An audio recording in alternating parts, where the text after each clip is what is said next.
आज हम बनाएंगे तिल, नारियल और मूंगफली के लड्डू। प्रोटीन्स और एनर्जी से भरपूर, और इसे बनाने में घी और चीनी का बिल्कुल यूज़ नहीं करेंगे। नमस्कार, nishamudulika.com में आपका स्वागत है। तो बनाना शुरू करते हैं। 1 कप तिल, वज़न में ये 130 ग्राम। तो सबसे पहले इन्हें रोस्ट करते हैं। Flame on. इसे लगातार चलाते हुए रोस्ट करना है, बस तिल थोड़े से फूल जाए और इनसे खुशबू निकलने लगे। शुरू में हम इसे तेज़ फ्लेम पर कुक कर रहे थे क्योंकि कढ़ाई गरम करनी थी, और अब कढ़ाई गरम हो चुकी है तो फ्लेम को मीडियम कर लेते हैं। बहुत जल्दी भुनते हैं ये, ध्यान रखिए ये जलने नहीं चाहिए, बिल्कुल इनका रंग डार्क नहीं होना चाहिए, हल्का सा कलर चेंज हो बस। ये फूले फूले दिख रहे हैं, कलर भी हल्का सा चेंज हो गया है और अच्छे से खुशबू भी आ रही है। तो तिल तो भुन चुके, इन्हें भुनने में सिर्फ 3 मिनट लगे हैं। सेम कढ़ाई को पहुँच कर ले लिया। ये 1 कप सूखा नारियल ग्रेट किया हुआ, वज़न में ये 100 ग्राम। इसकी जगह आप नारियल का बुरादा भी ले सकते हैं, लेकिन वो इतना टेस्टी नहीं होता जितना कि ये नारियल टेस्टी होता है, और ये इनएक्सपेंसिव भी है। फ्लेम ऑन किया और इसको लगातार चलाते हुए हल्का सा भुना। इसका भी कलर ज़्यादा चेंज नहीं होना चाहिए, बस हल्की सी इसमें से खुशबू आने लगे। फ्लेम को मीडियम कर लीजिए और इसे लगातार चलाते हुए भूनते रहिए। ध्यान रहे बिल्कुल भी कलर डार्क ना हो। ये हल्का सा क्रिस्प हो जाएगा, इसका टेस्ट बढ़ जाएगा, खुशबू भी बढ़ जाएगी। इसे 1.5 मिनट लगातार चलाते हुए मीडियम फ्लेम पर भून लिया है। अच्छी सी खुशबू आ रही है, तो ये भी तैयार हो गया। इसे तिल के प्याले में ही डाल देते हैं। थोड़ा चम्मच से चला देती हूँ तो जल्दी से ठंडे हो जाएंगे। ये हल्के ठंडे हो गए, इन्हें डालते हैं जार में और दरदरा पीस लेते हैं। आटे की तरह से बारीक नहीं करना है, हल्का दरदरा रखना है।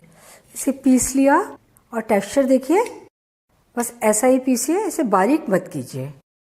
इस मिक्सचर को इस प्याले में ही निकाल लेते हैं। ये हो गया। 1 कप भुने हुए छिले हुए मूंगफली के दाने, वजन में 170 ग्राम। इसे भी वैसा ही दरदरा पीस लेते हैं। और इसका टेक्सचर देखिए, इसमें थोड़े थोड़े मूंगफली दाना भी है, ये खाते समय बहुत अच्छे लगेंगे। तो ये मूंगफली दाना भी इसी में मिलाएंगे।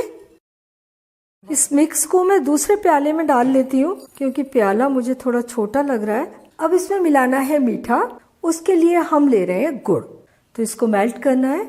ये 1 कप गुड़ तोड़कर ले लिया है और ये 1/4 कप। टोटल गुड़ का वजन है 300 ग्राम और 1/4 कप गुड़ है। इसे आप अपनी पसंद से थोड़ा सा कम ज़्यादा भी कर सकते हैं। फ्लेम ऑन कर देते हैं। फ्लेम को धीमा रखेंगे और इसमें डाल रहे हैं 1 टेबल स्पून पानी, ताकि ये अच्छे से मेल्ट हो जाए। और अब लो मीडियम फ्लेम पर इसे कुक करते हैं। थोड़ी थोड़ी देर में चला देंगे, कढ़ाई में लगना नहीं चाहिए। इन सारी चीज़ों को हमने कप से नापा है, आप किसी कटोरी से भी इसी तरीके से नाप कर ले सकते हैं। गुड़ मेल्ट हो रहा है, इसे थोड़ी थोड़ी देर में चलाते रहिए और जो मोटे टुकड़े दिखे गुड़ के उन्हें तोड़ दीजिए। इसकी चाशनी बनाने की आपको बिल्कुल चिंता नहीं करनी, बस हमें गुड़ को कुक करना है। थोड़े से झाग आ जाए तब तक कुक करना है। देखिए झाग आने लगे, इसमें 1 मिनट कुक कर लिया और फ्लेम को बंद कर देंगे। कोई चाशनी का टेंशन मत लीजिए, बस गुड़ में जैसे ही झाग आ जाए गैस को बंद कर दीजिए। ये गुड़ तैयार हो गया, बस देख लीजिए इसमें कोई गुड़ के डेले नहीं हो। फ्लेम बंद कर दी और ये गुड़ को छान कर इसमें डाल देते हैं। वैसे तो गुड़ एकदम साफ है तो छानने की जरूरत नहीं है। अगर आपको लगे कि उसमें कुछ इम्प्योरिटी है तो उसको छान लें। ऐसा करते हैं, इसके बीच में थोड़ी सी जगह बना लेते हैं और वहाँ गुड़ को छानते हैं। जब हम घर में चीज़ें बनाते हैं तो पूरा ध्यान रखते हैं कि कुछ ऐसा नहीं जाना चाहिए जो कि खाने लायक ना हो। तो इसे हमने छान लिया और अब मिक्स कर लेते हैं। ये 10 इलायची को दरदरा कूट कर ले लिया है। इन्हें भी हमने ताज़ा ताज़ा कूटा है तो इनकी खुशबू बहुत ज़्यादा है। अब इन सबको अच्छी तरह से मिला लेते हैं, गुड़ और सारी चीज़ें एक हो जाएं।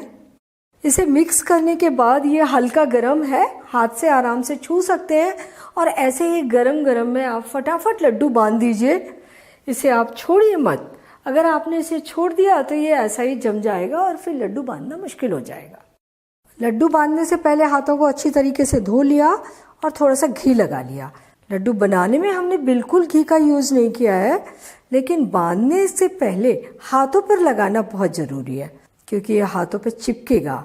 और थोड़ा सा पोर्शन उठाया और लड्डू बांधे, गोल गोल करते गए इस तरीके से। लड्डू आप अपनी पसंद से थोड़े से बड़े या थोड़े छोटे जैसे भी बनाना चाहें बना सकते हैं। ये हो गया लड्डू तैयार। तो सारे मिक्स से इसी तरीके से लड्डू बनाकर तैयार कर लेंगे।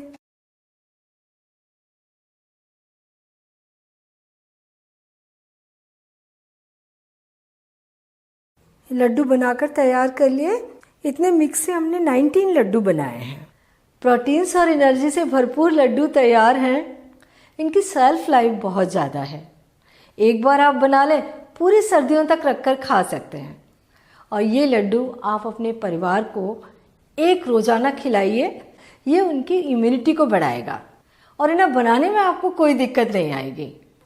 बस 2 बातों का ध्यान रख लें।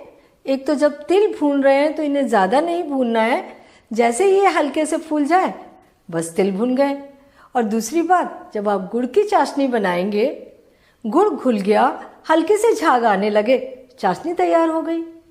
आपको इन लड्डू को बनाने में कोई दिक्कत नहीं आएगी। तो आप इन्हें बनाइए, खाइए और अपने अनुभव मेरे साथ शेयर कीजिए और मुझे बताइए कि मुझे आपके लिए और क्या बनाना है। अगर मेरा चैनल अभी तक आपने सब्सक्राइब नहीं किया है तो प्लीज़ तुरंत कर लीजिए, बेल आइकन भी दबा दीजिए ताकि मेरी आने वाली रेसिपीज़ के नोटिफिकेशंस आपको मिलते रहें।